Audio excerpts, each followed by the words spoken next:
Το μεγάλο πρόβλημα σε αυτό το θέμα είναι ηθικό.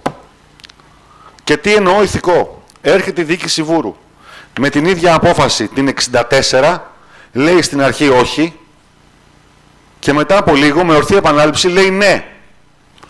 Ήμασταν εμείς κάποιοι ίδιοι εδώ πέρα και ακόμα περισσότερο πιο ηθικό, δεν έχω καταλάβει τι γίνεται, κύριε Αφανασόπουλε, κύριε Κώστα τον Μπούλογλου, κύριε Γούλα και κυρία Παπαλουκά. Δεν έχω καταλάβει τι γίνεται. Λέγαμε όχι όλοι μας. Και λέγαμε κιόλας ότι είναι έγκλημα και ντροπή τους είναι αυτά που κάνουν και αυτά. Και έρχεστε τώρα εσείς και το υπερασπίζεστε. Με έχετε ξεπεράσει εντελώς. Αυτά που κοροϊδεύαμε που κάνουν οι άλλοι, τα κάνετε εσείς και γελάτε κιόλας.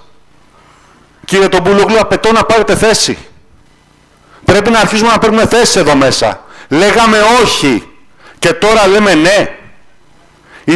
Πρέπει να καταλάβουν κάποιοι ότι έχει αλλάξει ο Δήμαρχος και πιθανώς σε κάποια πράγματα να υπάρχει διαφορετική κατεύθυνση. Αυτό οφείλουν να το σεβαστούν.